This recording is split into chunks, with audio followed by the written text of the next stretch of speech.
Hello दोस्तों, एक बार फिर से स्वागत है आपका आरंभ स्टडी पॉइंट में। आज हम पढ़ेंगे क्लास 6 हिस्ट्री का यह 7वां अध्याय बीटीबीसी बिहार सरकार के द्वारा जो बुक चलाया जाता है उसका आज हम अध्ययन करेंगे। आपके लिए ये बहुत ही महत्वपूर्ण अध्याय है। प्रारंभिक राज्य, यहाँ पर आपको महाजनपद, जनपद, जन और जो है यहाँ पर कैसे कैसे जो है प्रारंभ में राज्य का उदय होता है, इन सारे बातों का इसमें अध्ययन हम करेंगे। और यहाँ पर आप जानते भी होंगे कि आपको प्रारंभिक राज्य से बहुत सारे जो है कंधार हो गया, मगध हो गया और बहुत सारे जो 16 जनपद महाजनपद हैं उनके बारे में आपको क्वेश्चन बहुत सारा पूछता है। इनके बारे में आज हम अध्ययन करने वाले हैं और साथ ही साथ यहाँ पर जो है ऑब्जेक्टिव क्वेश्चन जो 4-5 क्वेश्चन होते हैं उनका भी हम सॉल्व करेंगे। और आपको यह जो है क्यों महत्वपूर्ण अध्याय है, क्योंकि यहाँ से बहुत सारे क्वेश्चन पूछते हैं, पहला बात। दूसरी बात यह है कि आपको बीटीबीसी इसलिए पढ़ना है क्योंकि आपको बिहार सरकार के द्वारा जो बीपीएससी का एग्ज़ाम लिया जाएगा बीपीएससी के द्वारा टीचर का, तो यहाँ पर आपको कहा भी गया है कि जिस विषय के आप टीचर बनने वाले हैं उस विषय से आपको ज्ञान होना चाहिए। आप उस विषय को पढ़ें, शुरू से आप उसका अध्ययन करें और उसी से आपको क्वेश्चन पूछेगा। तो हम जो है विषयवार अध्ययन करते हुए आगे बढ़ेंगे, हर चैप्टर का अध्ययन करेंगे और हर चैप्टर से जो क्वेश्चन बनता है वो क्वेश्चन भी आपको हम बताते चलेंगे। तो चलिए शुरू करते हैं। प्रारंभिक राज्य क्लास जो है ये 6 का अध्याय 7 है, चैप्टर 7। लिखा गया है कि बच्चों, आप लोगों ने अध्याय 6 में वैदिक काल के जन और जनपद के बारे में पढ़ा। लगभग 3000 वर्ष पहले गंगा नदी घाटी क्षेत्र में लोहे के बने औजार एवं उपकरण के प्रमाण खुदाई में प्राप्त हुए। गंगा जो है गंगा घाटी में कितने वर्ष पहले, तो 3000 वर्ष पहले। साथ ही मिट्टी से बने एक विशेष प्रकार के बर्तन चित्रित घोषर प्राप्त हुए। कब, यहाँ पर जो है मिट्टी से बने हुए भी बर्तन प्राप्त होते हैं। इन साक्ष्यों से स्पष्ट होता है कि वैदिक जनों की पशुपालन के साथ साथ कृषि कार्य में भी भागीदारी बढ़ी। यहाँ पर जो है अब क्या हुआ, तो पशुपालन भी हो रहा है और कृषि हो रहा है वैदिक काल में। यहाँ पर आपने ऋग्वेदिक में पढ़ा था कि वहाँ पर सिर्फ पशुपालन हो रहा था। जब हम उत्तर वैदिक में आए थे तो वहाँ पर पशुपालन और कृषि दोनों हो रहा था। वहाँ पर जो है कृषि ज़्यादा मायने रखने लगा, पशुपालन जो है कम होने लगा। लेकिन पशुपालन ऋग्वेदिक काल में क्या था, बहुत ही ज़्यादा था। अब है कि इस कारण वे पहले की अपेक्षा अस्थायी जीवन व्यतीत करने लगे। इस आर्थिक परिवर्तन के कारण क्षेत्रीय स्तर पर छोटी छोटी शक्तियाँ का जन्म हुआ।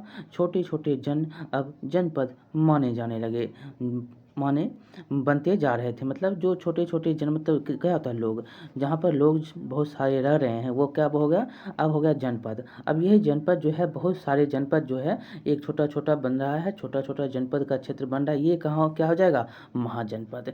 ये क्या हो जाएगा, महाजनपद। यही यहाँ पर बताया गया है कि अब जो है जनपद क्या क्या होने लगा, जनपद बनने लगा। और जनपदों का विकास जो है 3 रूप में दिखाई देता है। जनपद का विकास कैसे होता है, 3 रूप में। पहला रूप है आपका अधिकांश जन अकेले ही जनपद की अवस्था प्राप्त कर लिए। बतस, चेंदी, काशी, कौशल, ये जो जन थे ये अकेले ही जो है जनपद की अवस्था को प्राप्त कर लिए। मतलब ये जो भी अवस्था जनपद की होती है उसकी अवस्था को स्वयं ये प्राप्त कर लेते हैं। इसमें जो है मत्स्य और चेंदी, काशी और कौशल आते हैं। दूसरा, कुछ जनों ने आपस में मिलकर जनपद का रूप लिया। कुछ जो जन था वो आपस में मिला और जनपद का रूप बन गया। एक था पांचाल जनपद, इसका एक उदाहरण है। जो पांचाल जनपद है ये स्वयं को क्या करता है, जन यहाँ पर ज्वाइंट होते हैं और ये जनपद का निर्माण इसका स्वयं हो जाता है। और यहाँ पर जो है कुछ जो है जन जो था वो अकेले ही यहाँ पर क्या होता है, यहाँ पर ज्वाइंट होता है, आपस में जन जुड़ते हैं। तो ये इसमें जो है पांचाल जो था ज्वाइंट था और कुछ जो था अकेले था। उसमें जो है चेंदी, काशी, मत्स्य, ये कौशल, ये सारे जो है अकेले जनपद की अवस्था को प्राप्त करते हैं। तीसरा आपका हो गया अनेक जन अधिक शक्तिशाली जनों से पराजित होने के बाद जो है मिला लिए गए। जो अनेक जन जो थे वो जो जन अधिक शक्तिशाली था उसको हरा दिया, पराजित कर दिया। अब वो जो है उससे जो हराया है उसमें वो ज्वाइंट हो गया। ये जो है ऐसे करके अनेक जनपद जो है बनते हैं। इसमें जो है आपका है मगध द्वारा की गई विजय इसका उदाहरण है। जो मगध द्वारा जो किया गया विजय है ये इसका उदाहरण है। मगध जो है बहुत सारे जनपद मिलाए अपने क्षेत्र में। अब है महाजनपदों का विकास। हमने जनपद को देखा, अब महाजनपद को हम देखते हैं इसका विकास कैसे होता है। तो लगभग 2500 वर्ष पहले वैदिक काल के कुछ जनपद अधिक महत्वपूर्ण हो गए। जो जनपद थे वो कुछ ही जनपद जो है बहुत ही महत्वपूर्ण हो गया था, इन्हें महाजनपद कहा जाने लगा। जो महत्वपूर्ण जनपद हो गए थे बहुत, जो अधिक कुछ जो 2500 वर्ष पहले जो वैदिक काल के कुछ जनपद थे वो बहुत ही महत्वपूर्ण हो गए थे। इनके कारण जो है इनको क्या कहा जाने लगा, महाजनपद कहा जाने लगा। बौद्ध एवं जैन ग्रंथों में हमें 16 महाजनपदों का वितरण प्राप्त होता है। कहाँ, तो बौद्ध और जैन में जो है 16 महाजनपद। ये बहुत बार क्वेश्चन पूछे जाते हैं, कितने जनपद थे, महाजनपद थे, तो 16 थे। किनके ग्रंथों से आपको मिलता है, तो बौद्ध एवं जैन से। इनमें कौन कौन थे, तो इनमें जो है अंग, मगध, काशी, कौशल, वत्स, अवंती, भज्जी, मल्ल आदि जो है महाजनपद मुख्य थे। कौन कौन, तो याद रखेंगे, एक है अंग, मगध, काशी, कौशल, वत्स, अवंती, भज्जी, मल्ल। कितने हो गए, आपका हो गया 3 3 6 2 8 8 जो जनपद आपको यहाँ पर दिया गया है, ये जो है महाजनपद मुख्य रूप से जो थे महाजनपद, ये यादी जो है ये भी 8 महाजनपद जो थे ये मुख्य थे। क्या थे, मुख्य थे। इनमें से जो कुछ महाजनपद आधुनिक भारत की सीमा में भी स्थित थे। जो कुछ महाजनपद थे वो अभी के जो बिहार है, अभी का जो बिहार है वो बिहार की सीमा में स्थित थे। भारत शायद बोल दिए थे, सॉरी, यहाँ पर क्या होगा, आधुनिक बिहार की सीमा में। आगे हम पढ़ेंगे 8 महाजनपद। यहाँ पर आपने देखा, एक बार हम पुनः पढ़ देते हैं, यहाँ से क्वेश्चन बहुत बार पूछे जाते हैं। एक है अंग, मगध, काशी, कौशल, वत्स, अवंती, भज्जी, मल्ल। ये जो है प्रमुख महाजनपद थे। और इनमें से कुछ जो महाजनपद, जैसे मगध हो गया, ये आधुनिक बिहार की सीमा, जो मगध है, जो अभी आप पटना बोल रहे हैं, ये आधुनिक बिहार। यह अंग जो है, अंग भी, और यहाँ पर आपको जो है ये आपको बिहार की सीमा में स्थित मिलते हैं। देखिए मानचित्र में जो है सभी महाजनपद को पहचानने के लिए कहता है, और कौन कौन से महाजनपद वर्तमान बिहार के जो है सीमा में आते हैं। तो देखेंगे यहाँ पर हम जो है जनपद को पहचानेंगे और वर्तमान जो है बिहार के सीमा में कौन कौन आता है। तो देखिए, एक है आपका ये काशी, वैशाली, काशी, वैशाली और मगध। ये है बिहार की सीमा में, क्या है, बिहार के सीमा में जो है काशी आ रहा है, और मगध आ रहा है, और वैशाली ये बिहार के सीमा में थे। यहाँ पर देख सकते हैं लिच्छवी है, और ऊपर से हम देखेंगे यहाँ पर अंग, यहाँ पर है अंग, और यहाँ पर है शाक। ये वैशाली जो है, ये वैशाली के सीमा में ये कौन आ रहा है, पाटलिपुत्र है। ये मगध जो है वैशाली है, मगध है, और यहाँ पर पाटलिपुत्र है। ये जो आप चित्र में देखेंगे, तो चित्र में आपको ऐसे आपको समझना है कि ये हो गया आपका शुरू में अंग, अब है मगध, काशी, यहाँ पर लिच्छवी है, और जो कि नेपाल की सीमा में आपको मिल रहा है, नेपाल में है। ये है आपको वत्स, चेदी, अवंती, मत्स्य, और यहाँ पर आपको कौशल, मल्ल और पांचाल, कुरु, ये सारे जो हैं 16 जो है महाजनपद आपको मिलते हैं। इसमें आपको मगध जो है, और यहाँ पर आपको काशी जो है, ये बिहार के आधुनिक बिहार के सीमा में आपको मिलते हैं। अंग जो है ये आधुनिक बिहार के सीमा में आपको मिलते हैं। अब हम जो है यहाँ पर देखेंगे प्राचीन अंग को देखा, भारत का जो है वर्तमान सीमा को हमने देखा। ये वर्तमान सीमा जो भारत का क्या, ये वर्तमान सीमा है। आगे लिखा गया है कि महाजनपदों में शासन का जो है रूप एक जैसा नहीं था। महाजनपद में जो था शासन का रूप क्या था, एक जैसा नहीं था। हम जो है 16 महाजनपद हैं, उनके नाम आपको हम बता देते हैं। ये बहुत ही महत्वपूर्ण है, आपको नाम पूछ भी लेता है, कहाँ पर कौन नाम है और कहाँ पर किसका जो है शासन था। शासन को हम जो है बता भी सकते हैं, अगर कहेंगे तो बता भी देंगे। जो कहाँ पर किसका शासन था वो भी हम बता ही देते हैं। देखिए यहाँ पर कुछ जो आपको चित्र के माध्यम से ही हम आपको बताते चलेंगे। पहला आप देखेंगे तो यहाँ पर काशी है। काशी जो आपको दिख रहा है, ये काशी जो है इसका राजधानी कहाँ पर है, तो बनारस, और यह बनारस का जो है वर्तमान में भी आपको बनारस ही मिलता है क्षेत्र में। दूसरा आपका है कौशल। कौशल को देखेंगे तो ये कौशल का जो क्षेत्र है ये यूपी अयोध्या जो आप देख रहे हैं श्रीवस्ती का क्षेत्र कौशल, तो दक्षिणी कौशल जो कुशावती कहलाता है, और उत्तरी कौशल जो है श्रीवस्ती है। अभी ये वर्तमान में आपको फैजाबाद में जो अयोध्या है वो फैजाबाद आपको फैजाबाद जो है अब अयोध्या भी नाम से जाना जाता है। पहले उसको अयोध्या, वर्तमान में इसको अभी जो है फैजाबाद भी कहते हैं। तीसरा आप यहाँ पर आप देखते हैं तो ये अंग का क्षेत्र है। अंग में आपको ये भागलपुर जो है बिहार का भागलपुर और मुंगेर का जो क्षेत्र है ये अंग का क्षेत्र है। जो इसकी राजधानी जो थी ये चंपा थी। बहुत बार यहाँ से क्वेश्चन पूछे गए हैं, महाजनपद से आपको बहुत सारे क्वेश्चन पूछते हैं। तो ये देख सकते हैं ये अंग है, इसकी राजधानी चंपा थी, और यह जो है वर्तमान में आपको भी भागलपुर और मुंगेर का क्षेत्र पड़ता है।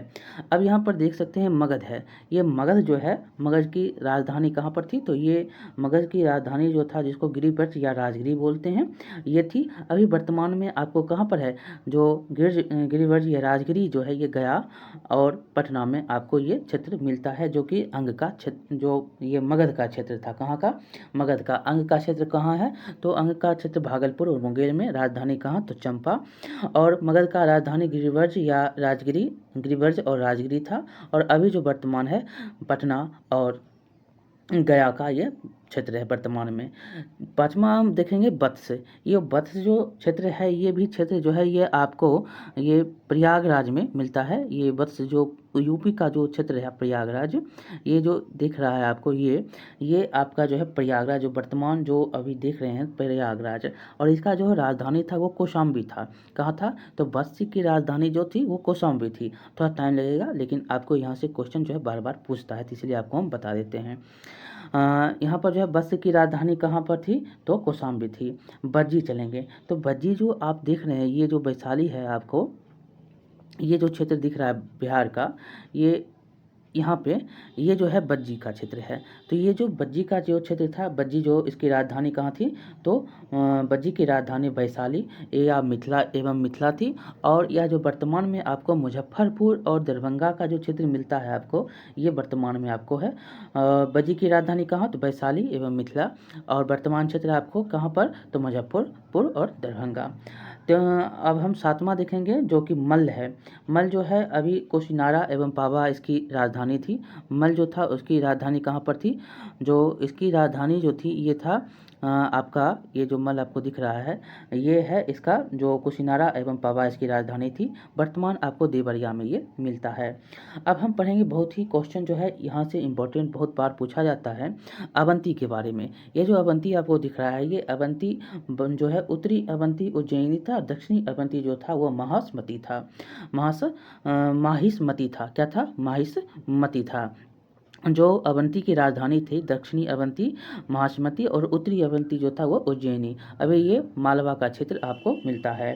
अगला है चेंदी। ये जो आपको चेंदी दिख रहा है ये नंबर चेंदी।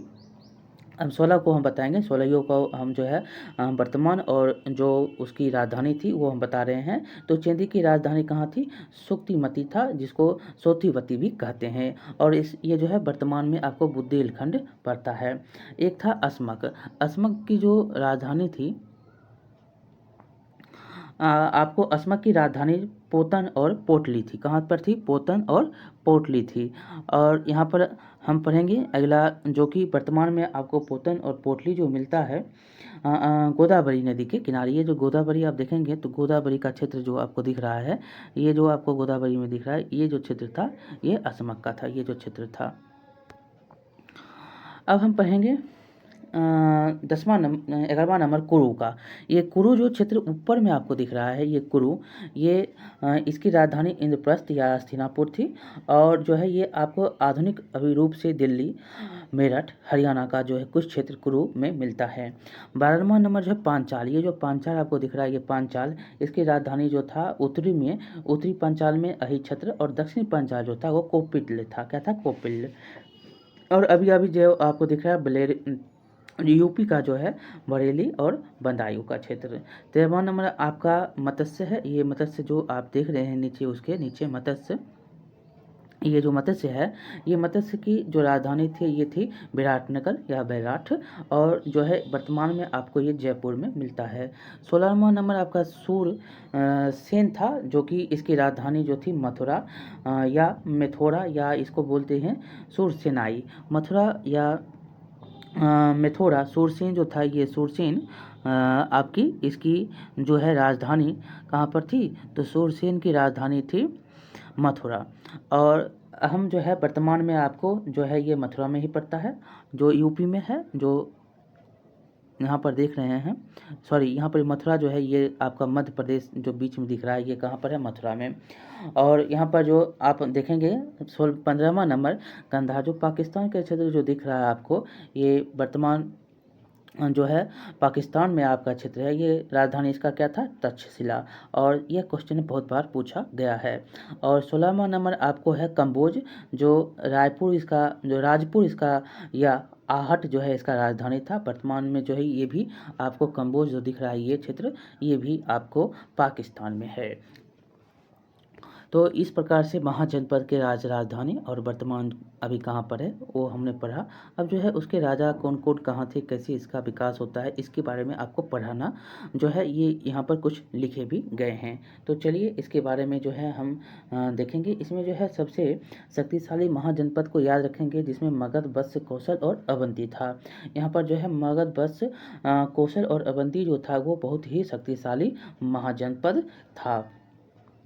ठीक, इसमें जो है आप देखेंगे तो कौशल का जो है आपको कुछ राजा का नाम बता रहे हैं। तो कौशल में जो है ब्रह्मदत्त जो था उसका अधिकार बहुत ही आपको यहाँ पर मिलता है, जो वो बहुत ही शक्तिशाली था कौशल में, ब्रह्मदत्त। और कौशल में आपको देखें तो ये आपको कहाँ पर अभी है, तो कौशल का जो देखेंगे तो कौशल जो है सॉरी काशी का जो है, हम काशी का बता रहे थे, काशी का जो है काशी का शासक कौन थे, ब्रह्मदत्त थे। और कौशल के जो शासक थे, ये बहुत ही विशाल जो जनपद था, महाजनपद था कौशल महाजनपद जो था, जो अभी कहाँ पर है, फैजाबाद में, उत्तर प्रदेश में। और ये इसमें जो है आपको इसका जो रामायण काल में कौशल की राजधानी कहाँ थी, तो अयोध्या, जिसको साकेत भी कहा जाता है।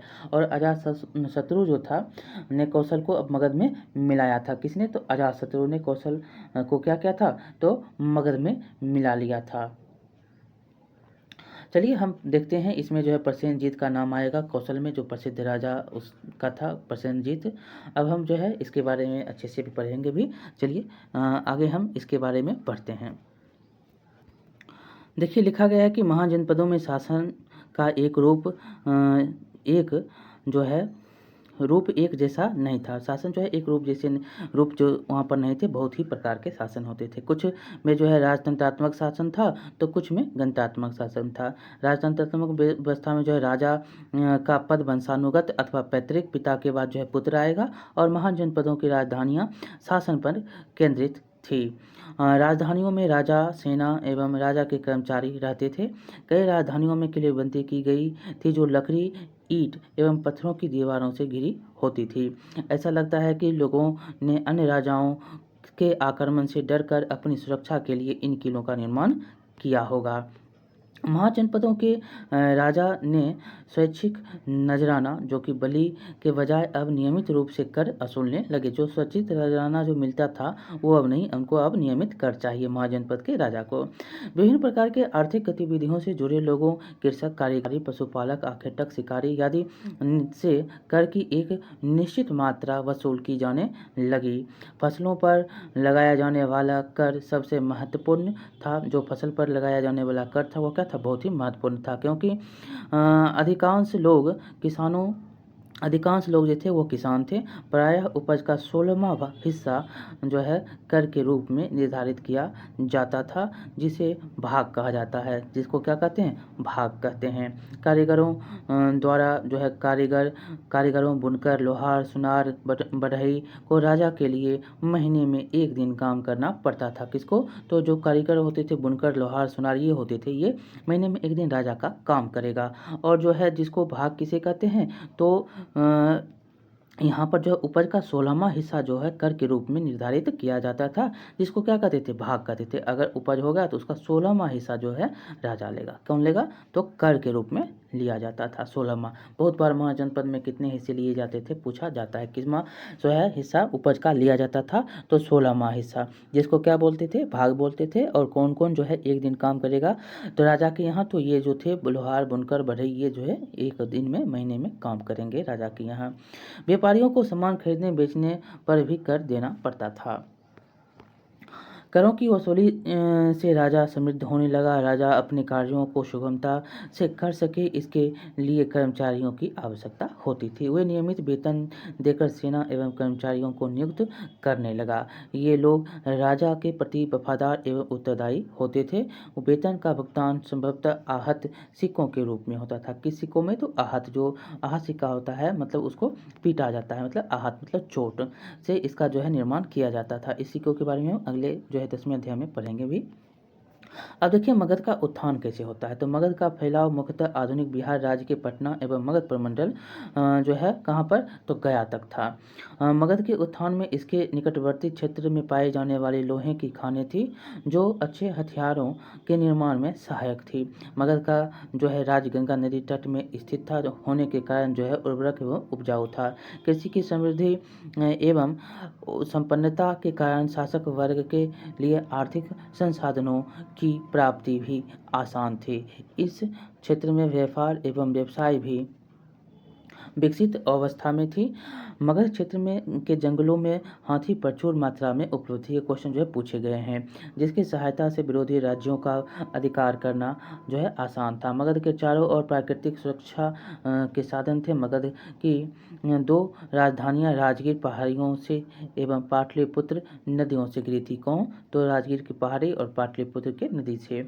इसके अतिरिक्त मगध में बिंबिसार, अजातशत्रु, महापद्मनंद जैसे योग्य शासक हुए। मगध में अजातशत्रु, महापद्मनंद, बिंबिसार, जिन्होंने अपने साहस और शक्ति से राज्य का विस्तार किया।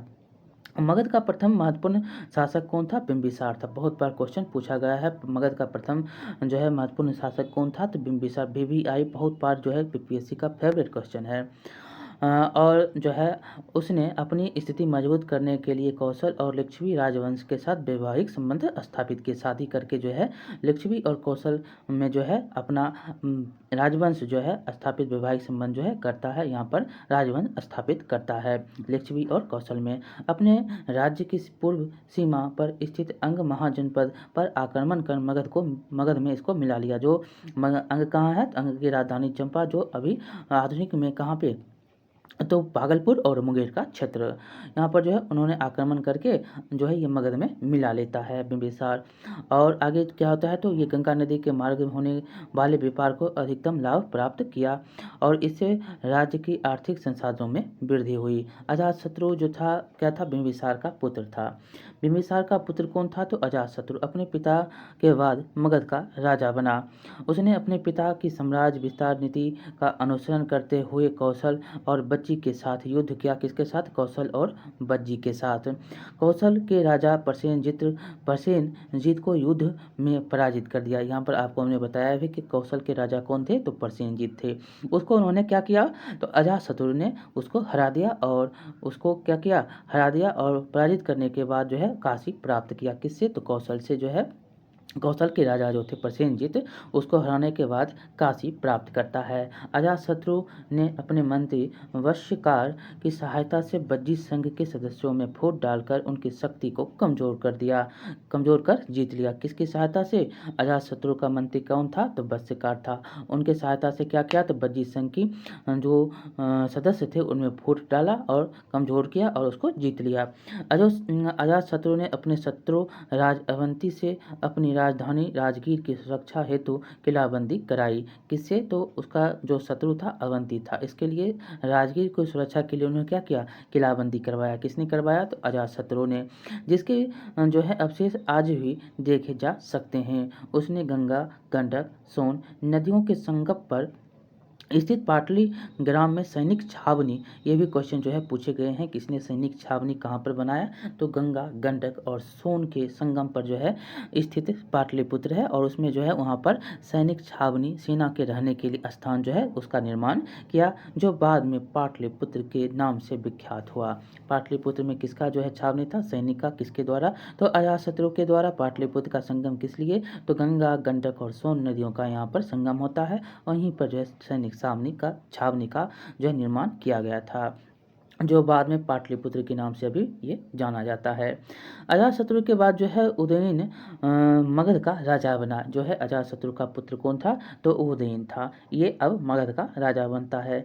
उसने पाटलिपुत्र को अपनी राजधानी बनाई। यह जो है ये क्वेश्चन जो है बार बार पूछा जाता है। क्या किया? तो उसने पाटलिपुत्र को अपना, सबसे पहले पाटलिपुत्र को राजधानी किसने बनाया? तो उदयन ने। उदयन कौन था? तो अजातशत्रु का पुत्र था और बिंबिसार का पोता था। ये आप ही याद रखेंगे। उसके काल में मगध और अवंती की शत्रुता काफ़ी बढ़ गई, और इसके काल में जो है मगध और अवंती की जो शत्रुता थी और बढ़ गई थी। उस समय अवंती का राजा कौन था? राजा चंद्रप्रद्योत था।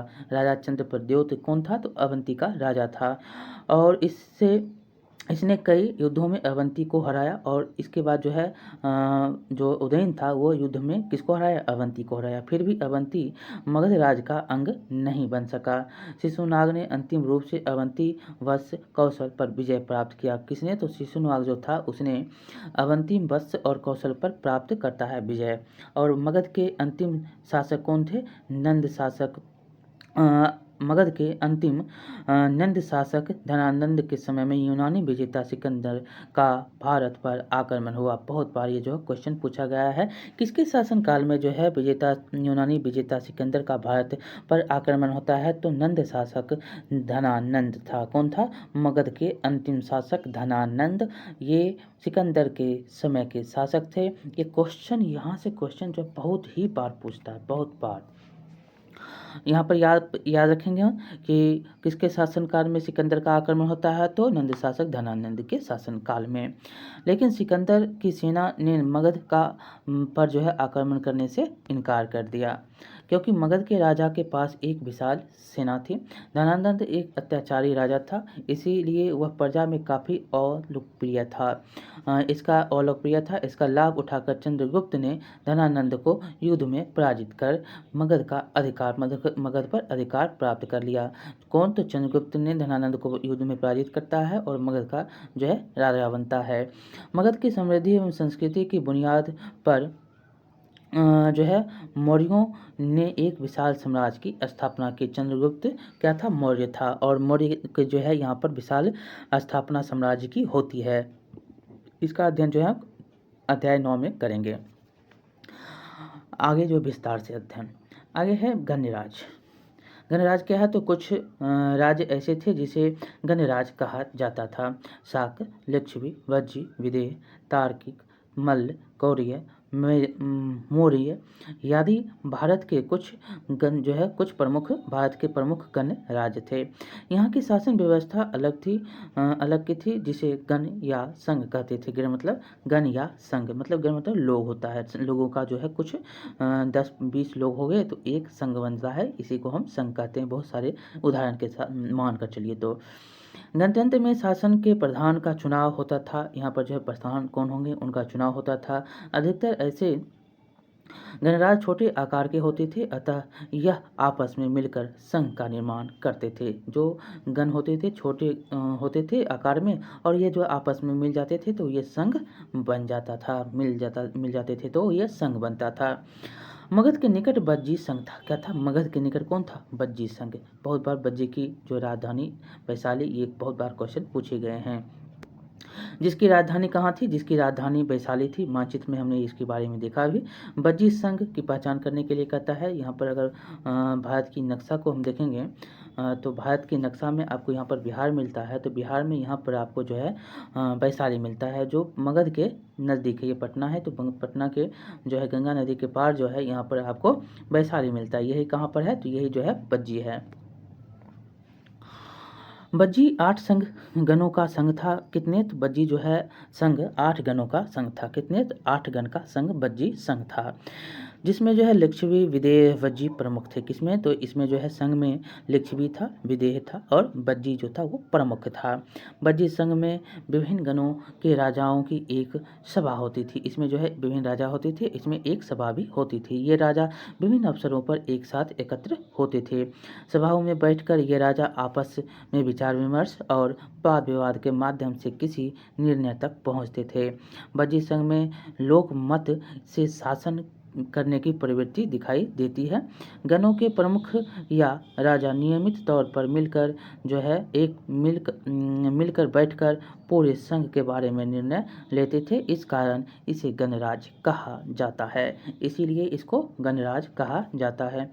गण जो है, गण शब्द का प्रयोग कई सदस्यों वाले समूह के लिए किया जाता है। गण शब्द का प्रयोग क्या है? कई सदस्य के जो समूह होते हैं, इसीलिए इसको गण कहा जाता है। जब ये गण जो है ज्वाइंट होकर मिलता है, ज्वाइंट होता है, तब ये संघ कहलाता है। ये क्या कहलाता है? संघ कहलाता है। वज्जी संघ में लिच्छवी एक प्रमुख गण था। इनकी जो है कितने जो है गण थे? तो 8 गण के मिलकर क्या बने? तो संघ बना। और जो है वज्जी संघ में जो है लिच्छवी क्या था? एक प्रमुख गण था। इसकी सीमाएं वर्तमान में आपको वैशाली, मुजफ्फरपुर जिले तक फैली हुई थी। बिम्बिसार के काल में लिच्छवी लोग काफ़ी शक्तिशाली थे। यहाँ का जो है राजा चेटक था। लिच्छवी का राजा कौन था? तो चेटक था। चेटक ने अपनी लड़की का विवाह बिम्बिसार से मैत्री संबंध स्थापित किया। किसने? तो लिच्छवी के राजा चेटक ने अपनी लड़की का विवाह किससे किया? तो बिम्बिसार से किया और मैत्री संबंध स्थापित किया। मगध के राजा अजातशत्रु ने लिच्छवी गण पर विजय प्राप्त किया और मगध के राजा अजातशत्रु जब हुए तो ये लिच्छवी पर विजय प्राप्त करता है। इसके बावजूद उनका राज अब से लगभग 1500 वर्ष पहले तक चलता रहा। जो इसके बावजूद जो है उनका राज जो है अब से 1500 साल पहले तक चलता रहा था। गुप्त राजा चंद्रगुप्त, जो 12वें अध्याय में हम इसके बारे में पढ़ेंगे भी, कि ने भी लिच्छवी राजकुमारी से वैवाहिक संबंध स्थापित किया था। चंद्रगुप्त जो राजा था गुप्त वंश का, उन्होंने भी लिच्छवी राजकुमारी से वैवाहिक संबंध स्थापित किया था। यहाँ पर देखेंगे वज्जी संघ और अजातशत्रु के बारे में बताया गया है कि वज्जी संघ का जो है यह वर्णन दीर्घ निकाय से लिया गया है। किससे? तो दीर्घ निकाय से। दीर्घ निकाय एक बौद्ध ग्रंथ है जिसमें महात्मा बुद्ध, अध्याय 8 में हम पढ़ेंगे, कई व्याख्यान दिए गए हैं। अजातशत्रु वज्जी संघ पर आक्रमण करना चाहता था। उन्होंने अपने मैत्री वश्यकार को बुद्ध के पास सलाह के लिए भेजा। किसको? तो यहाँ पर जो है बुद्ध से सलाह के लिए किसने भेजा? तो अजातशत्रु ने आक्रमण करने के लिए मंत्री को, वश्यकार को बुद्ध के पास भेजते हैं सलाह के लिए। अब क्या होता है? एक कहानी है, तो कहानी हम पढ़ रहे हैं। तो यहाँ पर है, बुद्ध ने उनसे पूछा कि क्या वज्जी सभाएं नियमित रूप से होती है तथा उनमें जो है सभी सदस्य उपस्थित होते हैं।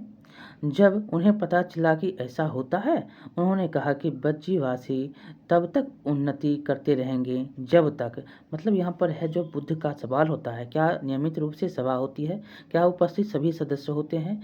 जब तक ये जो है चलता रहेगा, ये जो है ऐसा अगर चलता रहा है तो क्या होगा? ये उन्हें पता चला कि ऐसा ही हो रहा है, तो उन्होंने क्या कहा? तो इसकी उन्नति तब तक होती रहेगी जब तक वे पूर्ण और नियमित सभाएं करते हैं, आपस में मिलजुल कर काम करते हैं, पारंपरिक नियमों का पालन करते हैं, बड़ों का सम्मान, समर्थन और उनकी बातों का ध्यान देते हैं। वज्जी महिलाओं के साथ जोर जबरदस्ती नहीं करेंगे और उन्हें बंधक नहीं बनाएंगे। शहरों एवं गाँवों में चैत्यों का रख रखाव करेंगे। विभिन्न महालंबी संतों का सम्मान करेंगे और उनके आने या जाने का रोक नहीं लगाएंगे। ये जब तक होगा तब तक उसका जो है कुछ भी नहीं हो सकता है, वो जो है विकास करते रहेंगे। ये बुद्ध के द्वारा कहा गया। किसको था? तो ये जो है भेजे थे कौन? अजातशत्रु ने किसको भेजा था? वश्यकार को। वश्यकार को कहा बुद्ध ने। ये जो है ऐसे में जो है तब तक जो है ये मजबूत ही रहेगा जब तक ये सारे गुण उनके पास हैं। प्राचीन भारत में जो है प्राचीन भारत के गणराज्य एवं वर्तमान गणराज्य में आप क्या असमानता और समानता देखते हैं, समानता और असमानता देखते हैं, वर्णन कर सकते हैं। प्राचीन भारत में जो है गणराज्य क्या था, तो यहाँ पर गणराज्य जो था एक मतलब छोटे छोटे गण से मिलकर आपका गणराज्य संघ बन रहा था। और यहाँ पर जो है सारी व्यवस्थाएं जो हैं राजाओं की जो है बैठक, वाद विवाद इत्यादि से चलती थी। यहाँ पर भी आपको वर्तमान में जो गणराज्य दिख रहा है, मतलब गण मतलब रोज, गण मतलब क्या था, लोग, और राज मतलब लोगों का राज्य।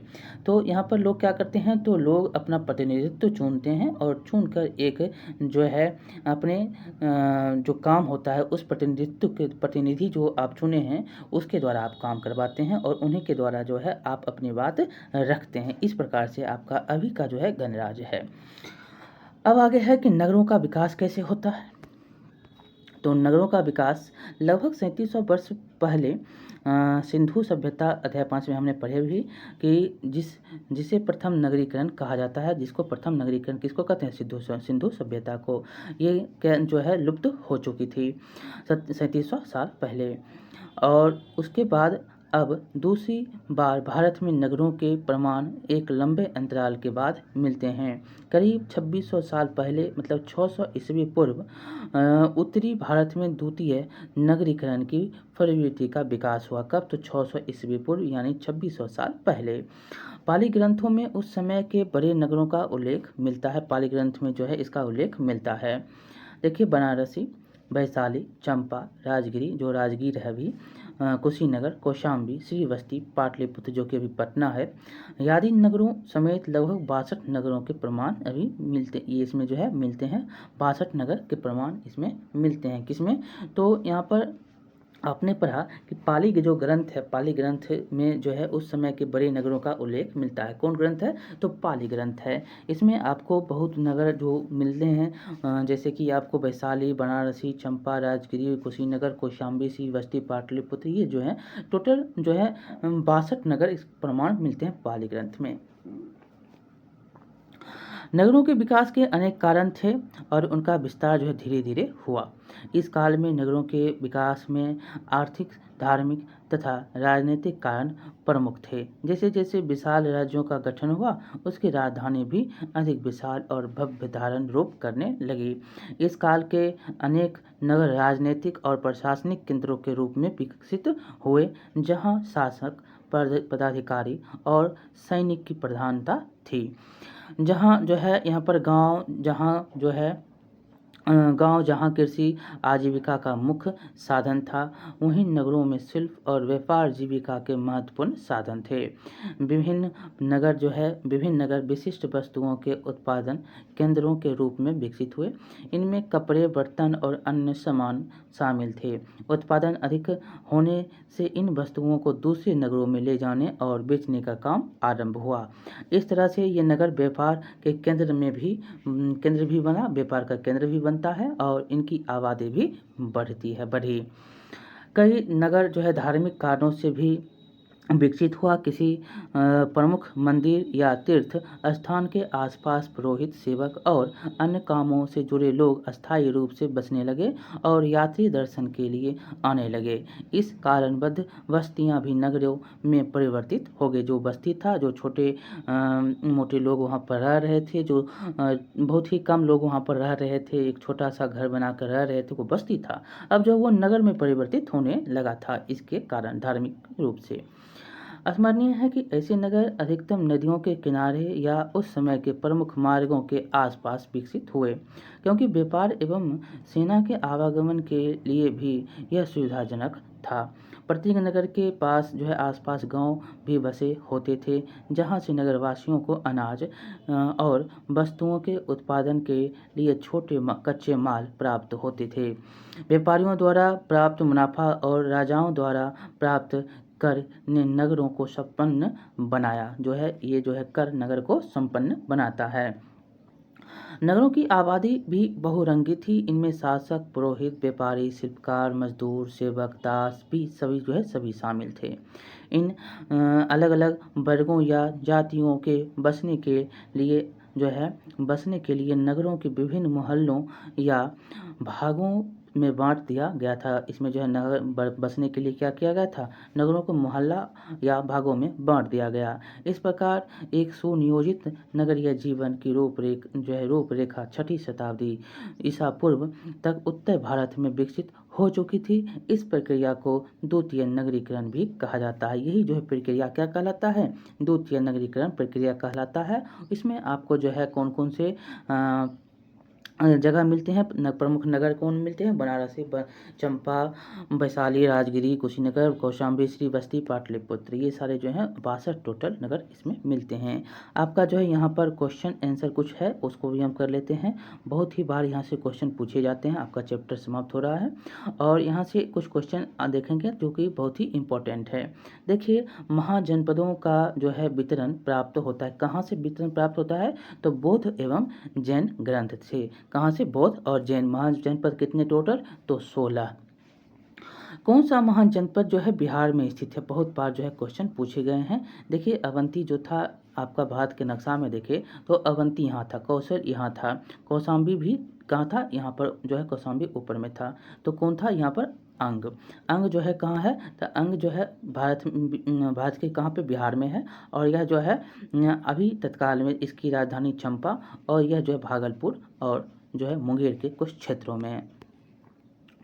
राजा भूमि की उपज का कितना हिस्सा प्राप्त करता था, तो यह था कितना, राजा जो था कितना हिस्सा जो है प्राप्त करता था, भूमि का, जो राजा भूमि का कितना हिस्सा प्राप्त करता था, एक जो है 6वां भाग जो है राजा लेता था, 6वां भाग राजा लेता था। मगध के शासक अजातशत्रु की राजधानी कहाँ थी, तो अजातशत्रु की राजधानी आपसे पूछ रहा है, तो अजातशत्रु की राजधानी राजगिरी थी। अजातशत्रु की राजधानी राजगिरी, यही उदयन की राजधानी अगर पूछता तो पाटलिपुत्र। अगला क्वेश्चन है कि निम्नलिखित में से कौन गणराज्य था, तो यहाँ पर कौन गणराज्य था, यहाँ पर गण का किसका जो था, ये लिच्छवी जो था क्या था, गणराज्य था। कौशल, वश और मगध जो था गणराज्य नहीं था, ये यहाँ पर राजा का था। यहाँ पर लिच्छवी था जो गणराज्य था। यहाँ पर आपने इसके बारे में पढ़ा, बहुत बार यहाँ से क्वेश्चन जो है आपसे पूछा जाता, बार बार यहाँ से क्वेश्चन आपसे पूछे जाते हैं। देखिए, आपका यहाँ पर देखेंगे तो पहला क्वेश्चन आपका है कि अवंती का राजा था, कौन था, अवंती का जो राजा था अवंती ही था। दूसरा क्वेश्चन है कि बज्जी संघ की राजधानी कहाँ थी, तो बज्जी संघ की राजधानी वैशाली थी, अभी आपने पढ़ा भी। तीसरा क्वेश्चन है पाटलिपुत्र की राजधानी कहाँ थी, पाटलीग्राम की स्थापना डैश ने की, पाटलीग्राम की स्थापना किसने की, तो पाटलीग्राम की स्थापना अजातशत्रु जो सोन, गंडक और गंगा के किनारे किया था, जो संगम में हुआ था। यहाँ पर आगे है कि नंद वंश के शासक डैश के समय सिकंदर का आकर जो है सिकंदर भारत पर आक्रमण किया थी। क्वेश्चन बहुत बार पूछे गए। नंद वंश का कौन था, धनानंद था। लिच्छवी डैश संघ का एक गण था, तो ये किस संघ का था, तो लिच्छवी था वैशाली संघ का एक गण था, जो यहाँ पर क्वेश्चन आपसे पूछे गए हैं बहुत ही बार। तो चलिए, आपका चैप्टर यहीं पर समाप्त होता है। बार बार यहाँ से क्वेश्चन जो पूछे जाते हैं, हमने 16 जनपद के नाम आपको बताए, उसके जो है राजधानी बताई आपको, उसमें जो है कहाँ पर अभी वर्तमान में पड़ता है वो बताया। यहाँ से क्वेश्चन जो है बहुत बार पूछे गए हैं। तो चलिए, आपको ये चैप्टर कैसा लगा, लाइक करेंगे, शेयर करेंगे, सब्सक्राइब करना नहीं भूलेंगे। जितना हो सके शेयर करिए, सब्सक्राइब करिए, और जो है यहाँ पर जो है 1-2 बार आप देखेंगे, हमने हर संभव कोशिश की का आपको यहाँ से जो भी क्वेश्चन पूछे आप बता देंगे। तो चलिए, मिलते हैं अगले चैप्टर में। बहुत बहुत धन्यवाद।